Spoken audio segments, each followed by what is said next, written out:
হে hello everyone, আমি পাপিয়া। আমার নতুন একটি ভিডিওতে আপনাদের সকলকে স্বাগতম। আশা করি সবাই খুব ভালো আছেন, সুস্থ আছেন, আর আমিও খুব ভালো আছি।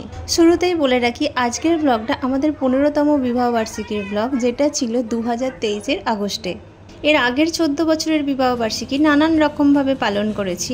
যখন 10 বছরের বিবাহবার্ষিকী ছিল তখন তো আমার হাজব্যান্ড একটু বড়সড় করে অনুষ্ঠান করেছিল, মানে বিয়েবাড়ির মতন ডেকোরেশান, লাইট, লোক নিমন্ত্রণ, ওটা একটু বড় করে হয়েছিল। তারপরে 14 বছরের বিবাহবার্ষিকীটা আমার স্টুডেন্টরা পালন করেছিল, অনেক কিছু অ্যারেঞ্জ করেছিল, সেটা আমাদের জন্য একদম সারপ্রাইজ ছিল।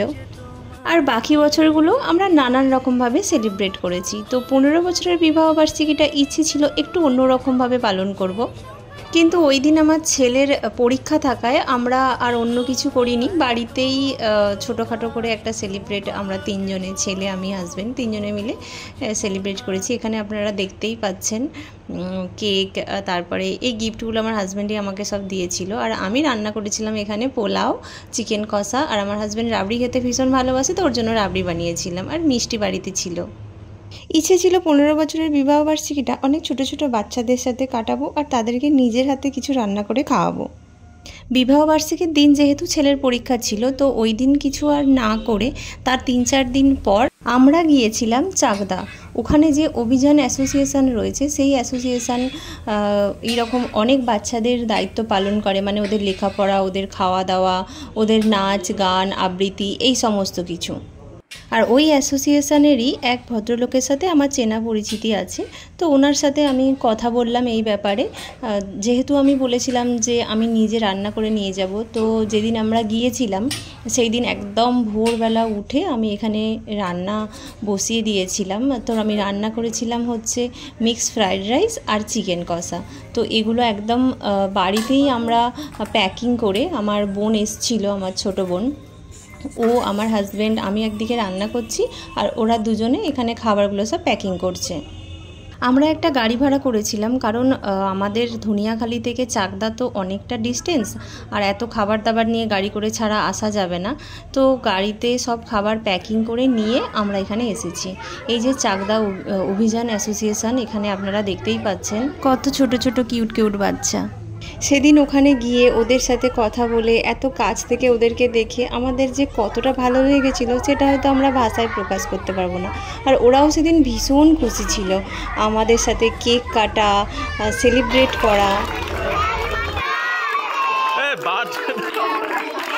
ওইটুকু ছোটো ছোটো বাচ্চাগুলো, ওরা আর অ্যানিভার্সারি কী বোঝে, ওরা জানে যে বার্থডেতেই সবাই সেলিব্রেট করে, কেক কাটে। আর ওদের কাছেও বেশিরভাগ সবাই বার্থডের দিনেই মানে সেলিব্রেট করার জন্য আসে, তো ওটাতেই ওরা অভ্যস্ত। আর আমাদের ওটা শুনতেও বেশ লাগছিল, মানে এত বাচ্চা একসাথে ওরা যে উইশ করছিল, এটাই আমাদের কাছে ভীষণ ভালো লাগার।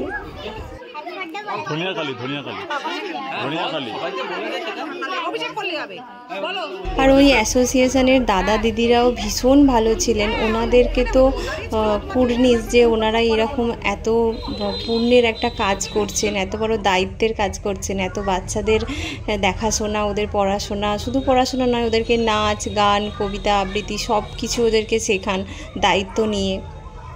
ওখানের বাচ্চারা ওই দিন আমাদেরকে নাচ গান কবিতা এইসবও শুনিয়েছিল, দেখিয়েছিল।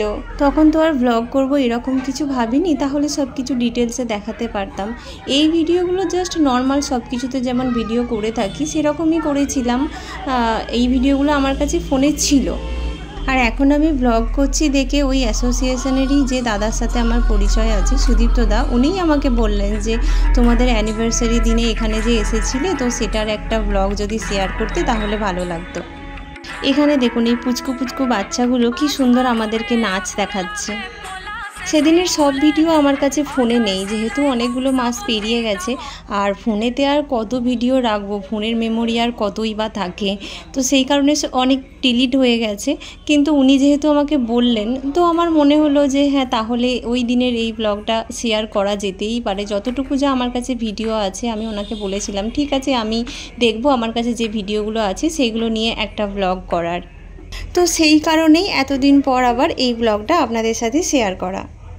অনেকের মুখেই আমি এরকম শুনেছি যে অনেকে বলে থাকে এরকম কাজ করে আবার ওগুলো লোককে দেখানোর কি আছে। তো তাদের উদ্দেশ্যে আমি বলি, এগুলো না যারা করে তাদের উদ্দেশ্য কখনোই এরকম থাকে না যে এগুলো করে লোককে দেখাবো, লোককে দেখানোর জন্য করে না এগুলো তারা। আমার নিজের যেটা মনে হয় আমি এখানে সেটাই বলছি। এগুলো যখন আরও অনেক মানুষ দেখে না, তো তখন তাদের মধ্যেও কিছু কিছু মানুষের মনে উৎসাহ জাগে যে না, এরকম কিছু কাজ আমিও করব বা আমরাও করব। আর এই একটা দিন এই বাচ্চাগুলোর জন্য একটু কিছু করে তাদের যে একদম জীবন পাল্টে ফেলেছি এরকম তো একদমই না। তবে হ্যাঁ, আমার নিজের ভীষণ ভালো লেগেছে এদের কাছে আসতে পেরে, নিজে হাতে রান্না করে এত দূরের রাস্তা গিয়ে ওদেরকে নিজের হাতের সেই রান্না খাওয়াতে পেরে, ওদের মুখের ওই হাসি দেখতে পেরে আমি সত্যি ভীষণ খুশি হয়েছি। আমার সাথে সাথে আমার ছেলে তো এইসব ভীষণ পছন্দ করে, ও খুব খুশি ছিল। আমার বোন, আমার হাজব্যান্ড, আমাদের সাথে আমার এক দেওর প্রসেনজিৎ, ও গিয়েছিল। সবাই ভীষণ আমরা খুশি ছিলাম। বিশ্বাস করুন, এ এক আলাদাই ভালো লাগা, এ এক আলাদাই অনুভূতি, যেটা হয়তো ওই জায়গায় উপস্থিত না থাকলে, ওদের এত কাছে না গেলে হয়তো বোঝাটা সম্ভবই হতো না। সেই দিন এতটা টাইম ওদের সাথে কাটিয়ে মনটা একদম ভরে গিয়েছিল। তো এখানের সব কিছু মিটিয়ে আমরা ওখান থেকে গিয়েছিলাম একটা জায়গায় ঘুরতে। যেহেতু 15 বছরের বিবাহবার্ষিকী ছিল, 15টা বছর দুজনে একসাথে কাটিয়ে নিলাম। আর ভাবলাম যে এত দূর যেহেতু এসেইছি, চলো একটু ঘুরেও আসি। এটা হচ্ছে চাকদা, কি জায়গাটার নাম আমি একদম ভুলে গেছি, সরি। গঙ্গার পাড়ে এই মন্দিরটা তখন নতুন নতুন হয়েছে, লোকনাথ বাবার মন্দির। তো এখানে আমরা ঘুরে তারপরে এখান থেকে বাড়ি ফিরেছিলাম। তো সেদিনের সমস্ত ভিডিও আমার কাছে নেই, যতটুকু যা ছিল ততটুকু আমি আপনাদের সাথে শেয়ার করলাম। আশা করি আপনাদের ভালো লাগলো। যদি ভিডিওটা ভালো লেগে থাকে তবে অবশ্যই লাইক, কমেন্ট, সাবস্ক্রাইব করবেন। আর যদি ভিডিওটা আমার ফেসবুক পেজে দেখে থাকেন তাহলে আমার পেজটা ফলো করে আমার পাশে থাকবেন। দেখা হবে আবার অন্য কোনো একটা ব্লগে। ততক্ষণের জন্য টাটা, সবাই খুব ভালো থাকবেন।